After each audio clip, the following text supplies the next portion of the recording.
as team camaraderie climbs, commitment to the process and commitment to the cause gets better, and a collective commitment to the cause only is positive and creates an unbelievable amount of momentum within the team.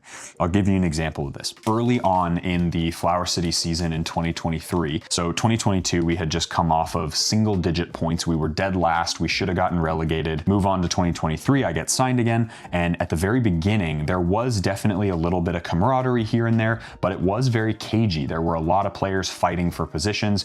Essentially, outside of 3 people, every other player in that 23-man, 24-man roster was brand new. So if you can imagine, these are all players who are coming in with some shit to prove. So there's tons of arguments and there's, verbal fighting. At halftime, the coach would get really upset because we weren't playing up to our standard. And I would argue that we had one of the most talented teams in the National Independent Soccer Association that year. We had some unbelievable players. And over the course of the season, what that coach Jordy was able to accomplish was he was able to bring this group closer and closer together, focus on the process. And he was constantly asking us, how are you? How's home life? How's your wife? How's your girlfriend? How's this? How's that? He was so unbelievable at creating buy-in because he cared about us more than just footballers. He cared about us as human beings. That to me, just speaking personally, it allowed me to really push because I was like, hey, that coach cares about me. I owe it to him for giving a shit about me, even though he doesn't really have to because I'm just doing a job, basically. I owe it to him to really fight for every single minute I play.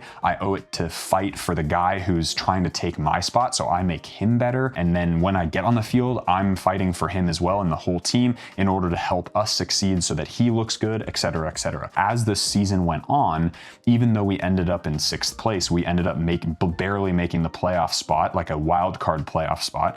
And during that, all of a sudden, we made that playoff spot, and it was as if it finally all clicked together.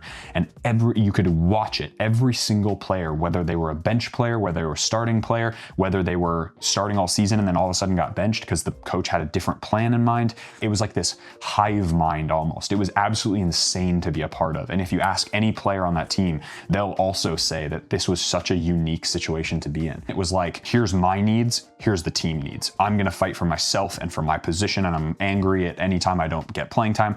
All of a sudden, you literally could watch the priority do this. All of a sudden, the team became the priority. Hey, anything I need to do to make the team better, anything I need to do to support the club. It was absolutely remarkable.